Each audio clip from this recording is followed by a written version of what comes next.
Bismillahirrahmanirrahim. Assalamualaikum warahmatullahi wabarakatuh. Alhamdulillah, alhamdulillahilladzi bi ni'matihi tatimmus shalihat. Asyhadu an la ilaha illallah wa asyhadu anna Muhammadan abduhu wa rasuluh. Wa ba'du, Allahumma shalli wa sallim wa barik ala sayyidina Muhammad wa ala alihi. Baik para sahabat, segenap mahasiswa mahasiswi idaku yang dirahmati oleh Allah Subhanahu wa taala. Di pertemuan kali ini kita akan membahas sesuatu yang tidak kalah pentingnya dengan materi-materi sebelumnya. Kali ini kita akan belajar tentang sholat sunnah rawatib dan keutamaannya. Apa yang dimiliki keistimewaan dari sholat sunnah ini? Apa yang dimiliki fadilah, keutamaan daripada sholat sunnah ini? Sholat sunnah ini biasanya dilakukan setelah maupun sebelum sholat fardu. Yang mana sholat ini senantiasa mengiringi ataupun membersamai yang namanya sholat wajib. Maka kali ini jangan lewatkan, kita akan belajar banyak sekali rahasia-rahasia yang dimiliki daripada sholat sunnah rawatib ini.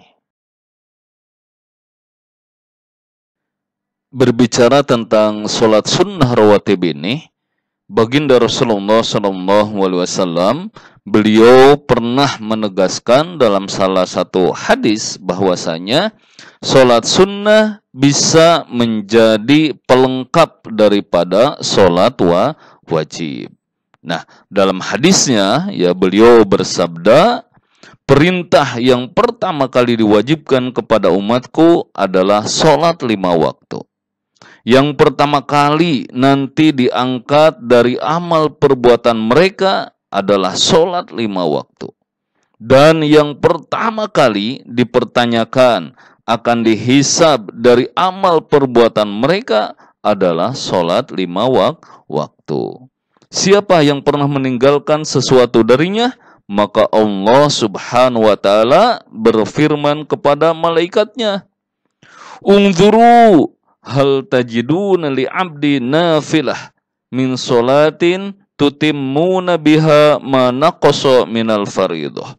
Lihatlah wahai para malaikat, apakah kalian mendapatkan dari hambaku sholat-sholat sunnah yang menyempurnakan kekurangannya daripada sholat fardu itu. Nah, jadi dari hadis ini jelas bahwasanya sholat sunnah bisa menjadi pelengkap kekurangan yang ada di sholat wajib. Nah, berkaitan berbicara tentang sholat sunnah rawatib ini, apa sih? Jadi kalau ditanya apa yang dimaksud dengan sholat sunnah rawatib ini, yaitu sholat sunnah yang dilakukan sebelum ataupun sesudah sholat 5 waktu. Jadi sholat sunnah ini senantiasa mengiringi, membersamai sholat wajib. Nah, sholat yang dilakukan sebelumnya biasanya kita menyebut dengan sholat sunnah qobliyah. Tapi kalau kita mengerjakan sholat sunnah ini setelah sholat fardu, maka kita menyebutnya dengan sholat sunnah ba'diyah. Jadi sholat sunnah rawatib ini dan sholat sunnah rawatib ini terbagi menjadi 2 bagian. Satu, ada yang disebut dengan sunnah muakkad. Artinya sholat sunnah yang dianjurkan untuk dikerjakan. Dan ini derajatnya hampir mendekati wajib. Yang kedua, ada yang disebut dengan sunnah ghairu muakkad. Artinya sholat sunnah ini yang tidak terlalu dianjurkan untuk dikerjakannya. Jadi bismillah. Setelah ini kita mengetahui bahwasannya sholat sunnah rawatib bisa melengkapi kekurangan di sholat wajib. Maka jangan sampai kita meninggalkan sholat sunnah ini. Di slide sebelumnya, ya di atas tadi dikatakan bahwasanya sholat sunnah rawatib ini ya bisa dibagi menjadi dua bagian. Ada sholat sunnah muakkad dan juga ada sholat sunnah ghairu muakkad.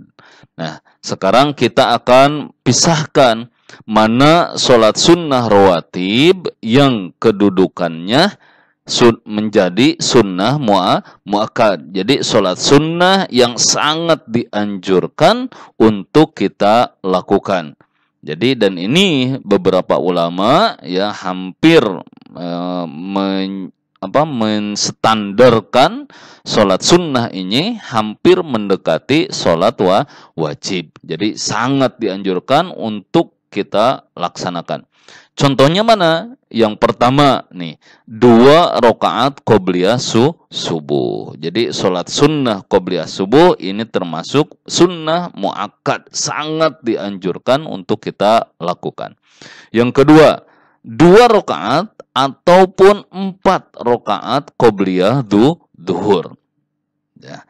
Kemudian 2 ataupun 4 rakaat setelah sholat duhur. Jadi sholat duhur ini luar biasa. Ya, bisa kita melaksanakan 2 rakaat ataupun 4 rakaat sholat sunnah qobliyahnya.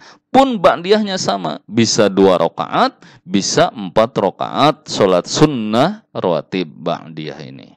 Kemudian yang termasuk sunnah muakkad juga 2 rakaat setelah sholat maghrib. Dan yang terakhir 2 rakaat setelah sholat isya. Nah, jumlah dalam sehari semalam sholat sunnah yang termasuk kategori muakkad yang sangat dianjurkan untuk kita lakukan ini bisa mencapai maksimalnya 14 rakaat. Ya, tapi nanti ya dalam hadis yang saya akan terangkan ya maksimal ya kita nih selaku hamba Allah bisa melaksanakan 12 rakaat daripada sunnah muakkad ini. Kemudian yang tidak termasuk sholat sunnah ghairu muakkad ya contohnya apa? Pertama 4 rakaat sebelum asar. Jadi sebelum asar ini bisa kita melaksanakan 2 rakaat boleh minimal ataupun maksimalnya 4 rakaat sholat sunnah qobliyah asar. Yang kedua 2 rakaat sebelum sholat maghrib. Kemudian 2 rakaat sebelum sholat isya. Inilah sholat sunnah yang ghairu muakkad. Ya maka kita pun bisa menemukan tuh ya di beberapa masjid yang ada di Indonesia. Biasanya di sholat maghrib ya ada masjid yang memang setelah azan maghrib itu langsung ya tidak ada jeda langsung melaksanakan qomat dan melaksanakan sholat maghrib ya mungkin karena meyakini ini bahwasanya sholat sunnah qobliyah maghrib ini tidak muakkad. Tapi ada juga ya masjid-masjid yang memang setelah sholat adzan maghrib masih ada jeda jamaah bisa melaksanakan sholat sunnah qobliyah. Jadi intinya dari sini ya kita bisa mengetahui ya mana saja sholat sunnah yang menjadi muakkad yang memang sangat dianjurkan untuk kita lakukan dan juga mana sholat sunnah yang tidak muakkad. Para sahabat maupun mahasiswa-mahasiswi idaku yang dirahmati Allah Subhanahu wa taala, kali ini kita akan masuk ke keutamaan. Ya, keutamaan yang dimiliki daripada sholat sunnah rawatib ini. Yang pertama, ya keutamaannya apa? Sholat sunnah ini bisa berhadiah istana di surga. Baginda Rasulullah Sallallahu Alaihi Wasallam pernah bersabda, an Ummi Habibah radhiyallahu anha annaha qalat sami'tu Rasulullah sallallahu alaihi wasallam yaqul ma min 'abdin muslimin yusalli lillahi kulla yaumin thintai asyrata raq'atan tatawwu'an ghaira faridah illa banallahu lahu baitan fil jannah au illa bunya lahu baitun fil jannah, rawahu Muslim. Wa Tirmidzi zada fihi arba'an qabla dhuhri wa raq'ataini ba'daha wa raq'ataini ba'dal maghrib wa raq'ataini ba'dal isya wa raq'ataini qabla salatil ghadat. Nah, dari sini ya Ummi Habibah radhiyallahu anha pernah mendengar Rasulullah sallallahu alaihi wasallam bersabda, tidaklah seorang hamba muslim yang sholat tulus karena Allah sebanyak 12 rakaat tatawwu sunnah selain yang wajib pada setiap harinya, kecuali Allah subhanahu wa ta'ala akan membangun baginya istana di surga, atau akan dibangunkan baginya istana di surga. Hadis riwayat Muslim. Nah, Imam At-Tirmidzi kemudian menambahkan redaksi ya, yang dimaksud dengan 12 rakaat sholat sunnah ini adalah 4 rakaat sebelum sholat zuhur, 2 rakaat setelah sholat zuhur, 2 rakaat setelah maghrib, kemudian 2 rakaat setelah isya, dan yang terakhir 2 rakaat sebelum sholat subuh. Nah, di sini jadi Allah Subhanahu wa ta'ala sangat mengapresiasi kepada hambanya yang memang melaksanakan sholat sunnah 12 rakaat dalam sehari semalam, khususnya di sholat sunnah rawatib, sholat sunnah qobliyah ataupun ba'diyah yang mengiringi sholat sunnah, sholat fardu ini. Nah, 12 rakaat kalau kita melaksanakan ini, maka hadiah istimewa sudah Allah siapkan. Apa? Yaitu berupa istana di surga. Allah akan bangunkan rumah istana yang megah, yang indah nanti di surganya. Maka ayo ya, Allah sudah menyiapkan ini, maka bismillah ya, reward hadiah pun sangat istimewa. Maka dari itu jangan lewatkan minimal ya 12 rakaat sholat sunnah rawatib ini, baik qobliyah maupun ba'diyah yang sudah saya sebutkan tadi.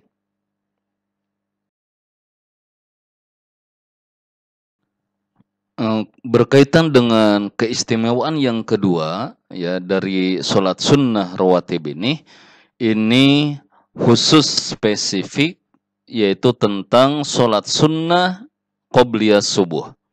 Jadi 2 rakaat sebelum sholat subuh lebih baik dari dunia dan segala isinya. Ini ditegaskan oleh hadis Rasulullah SAW an Aisyah radhiyallahu anha anin Nabi sallallahu alaihi wasallam qol raq'atul fajri khairum minad dunya wa ma fiha wa fi riwayatin lahuma ahabbu ilayya minad dunya jami'an, rawahu Muslim. Artinya Aisyah radhiyallahu anha meriwayatkan bahwasanya Rasulullah sallallahu alaihi wasallam bersabda, sholat 2 rakaat sebelum subuh itu lebih baik daripada dunia dan segala isinya.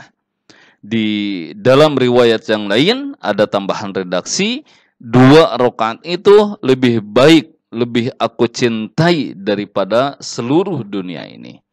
Jadi baginda Rasulullah ya dari hadis ini ingin menegaskan kepada kita betapa sholat sunnah ini ya, sholat sunnah ini memiliki keistimewaan yang sangat luar biasa sekali.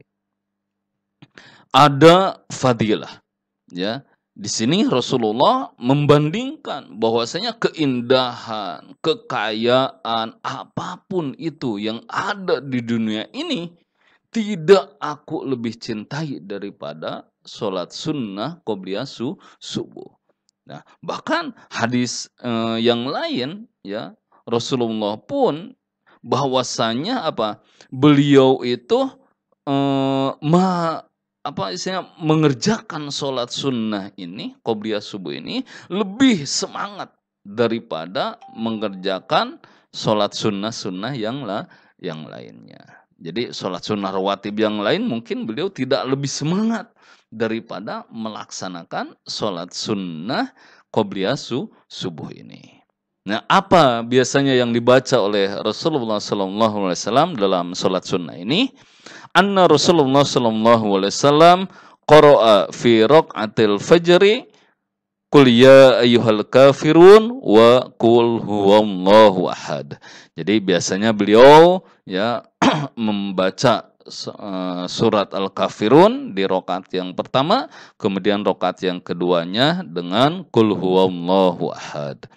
Jadi ini ya 2 rakaat sebelum subuh ini sangat istimewa. Ya, apapun itu. Ya, Rasulullah menggambarkan kepada kita kebaikan, keistimewaan, keindahan, kekayaan yang ada di dunia ini tidak ada apa-apanya. Segala isi yang ada di dunia ini tidak ada nilainya baginya ya jika dibandingkan dengan 2 rakaat sholat sebelum subuh ini atau sholat sunnah fajar ini. Jadi bismillah ya setelah ini mudah-mudahan kita lebih bersemangat lagi untuk bisa menjaga sholat sunnah qobliyah subuh. Kalau kita bisa menjaga itu otomatis kita pun bisa menjaga yang namanya sholat subuh berjamaah. Sholat subuh di awal waktu yang memang banyak sekali keistimewaan apabila seorang hamba bisa melaksanakan sholat subuh berjamaah di awal waktu. Apalagi ditambah dengan sholat sunnah rawatibnya, sholat sunnah qobliyah subuh ini. Berikut ini ya yang ketiga di antara keistimewaan daripada sholat sunnah rawatib ini kita memasuki di sholat sunnah qobliyah ataupun ba'diyah sholat duhur. Nah di sini keistimewaannya apa? Allah Subhanahu wa taala mengharamkan api neraka bagi yang menjaga sholat qobliyah dan ba'diyah duhur. Baginda Rasulullah SAW menegaskan dalam hadisnya an Ummi Habibah radhiyallahu anha qalat sami'tu Rasulullah SAW yaqul man hafadha ala arba'i raka'atin qabla dhuhri wa arba'in ba'daha harramahullahu 'alan nar. Rawahu Ahmad. Ya, di sini Ummi Habibah radhiyallahu anha berkata, saya mendengar Rasulullah SAW bersabda, barang siapa yang bisa menjaga 4 rakaat sebelum dan sesudah zuhur, maka Allah akan mengharamkan api neraka baginya. Rawahu Ahmad. Jadi betapa luar biasa sekali orang ataupun kita hamba Allah, seorang mukmin, seorang muslim, muslimat yang bisa menjaga ya mendawamkan, mengistiqomahkan salat sunnah qobliyah zuhur 4 rakaat. So kemudian ditambah salat sunnah qobliyah ba'diyah zuhur 4 rakaat. Maka di sini ya fadilahnya, keistimewaannya apa? Allah akan haramkan api neraka untuk menyentuhnya. Jadi luar biasa sekali. Sekarang kita yang biasa sholat sunnah qobliyah zuhur 2 rakaat, ayo tingkatkan menjadi 4 rakaat. Yang biasa kita melaksanakan 2 rakaat ba'diyah zuhur, sekarang kita tahu ya bahwasanya ada 4 rakaat ba'diyah zuhur dan fadilahnya ada. Maka ayo bismillah ya kita niatkan, kita paksa diri kita untuk bisa menjaga sholat sunnah qobliyah zuhur dan ba'diyah ini 4 rakaat dan 4 rakaat. di antara keistimewaan berikutnya ataupun yang keempat adalah orang yang melaksanakan sholat sunnah 4 rakaat sebelum asar akan disayangi Allah dengan rahmatnya.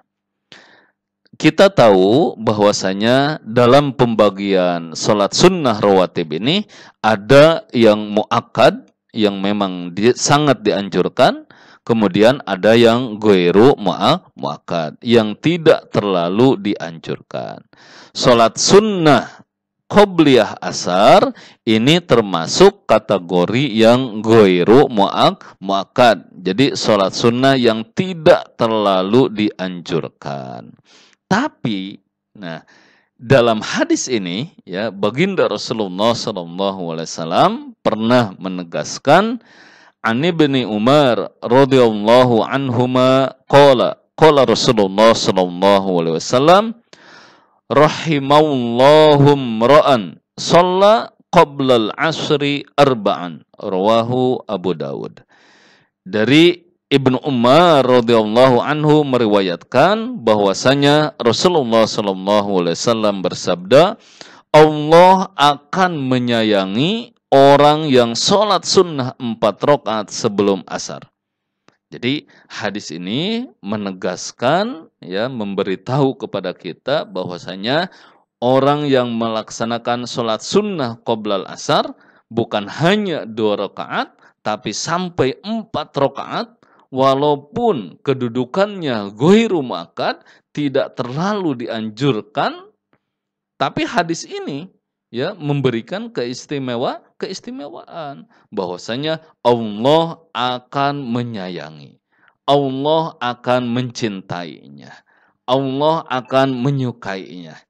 Jadi why not, ya, walaupun, ya, sholat sunnah qobliyah asar ini bukan muakkad, artinya termasuk kategori sholat sunnah rawatib ghairu muakkad, ya, kenapa tidak, ya, kita melaksanakan ini. Bahkan bukan hanya 2 rakaat, tapi bisa tambah menjadi 4 rakaat sholat sunnah qobliyah asar. Fadilahnya, Allah akan menyayangi kita, Allah akan menyukai kita, Allah akan meridhoi kita, tentunya dengan rahmat Allah Subhanahu wa taala.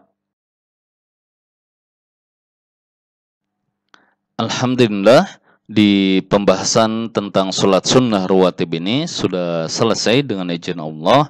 Tentunya dari sini kita bisa mengambil hikmah, ya, mengambil fadilah, bahwasanya kita selaku hamba Allah ini jangan meremehkan yang namanya sholat sunnah. Jangan meremehkan, mengabaikan, melalaikan yang namanya sholat sunnah rawatib, khususnya sholat sunnah qobliyah maupun ba'diyah yang senantiasa mengiringi, membersamai sholat wajib. Ternyata sholat sunnah ini, kata Rasulullah, bisa melengkapi, bisa menambal kekurangan yang ada di sholat wajib. Dan yang menambal sholat wajib ini tentunya bukan sunnah rawatib saja, ya, sholat sunnah nawafil yang lain, ya, sholat witirnya, sholat hajatnya, sholat taubat, sholat duha, sholat tahajud, itu pun bisa menambal kekurangan-kekurangan sholat wajib. Artinya, ya, ketika kita diperiksa amal kita dari sholat wajib kita, banyak yang bolong, banyak yang kurang, maka Allah akan melihat cadangannya. Cadangannya apa? Yaitu sholat sunnah. Di antara sholat sunnah itu ada sholat sunnah rawatib. Dan masih banyak sekali, ya, sholat sunnah yang lainnya, ya, sholat tahajud lah, sholat duha, sholat taubat, sholat kusuf, sholat istikharah, sholat hajat. Itu banyak sekali sholat-sholat sunnah yang bisa kita lakukan. Namun dalam bab ini khususnya kita membahas tentang sholat sunnah rawatib, sholat sunnah yang mengiringi, membersamai sholat wajib. Kalau kita ibaratkan seekor burung, maka burung memiliki dua sayap kanan dan kiri. Jika ia ingin terbang jauh dan tinggi-tinggi, maka ia pun harus sehat, harus mengepakkan dua sayapnya tersebut. Maka sholat wajib kita pun ya ibaratnya memiliki dua sayap tadi. Ada qobliyah, ada ba'diyah. Kalau kita ingin diterima full, ya terima sholat kita ya oleh Allah Subhanahu wa taala, maka bismillah, mulai sekarang kita cintai, kita sukai, kita rutinkan, kita laksanakan yang namanya sholat sunnah rawatib ini, qobliyah maupun ba'diyahnya. Bismillah, mudah-mudahan ya bisa menjadi motivasi kita sehingga kita lebih semangat lagi untuk mencintai dan menghidupkan sunnah-sunnah Rasulullah SAW. Terima kasih atas perhatiannya. Hadanallahu wa iyyakum ajma'in. Wassalamualaikum warahmatullahi wabarakatuh.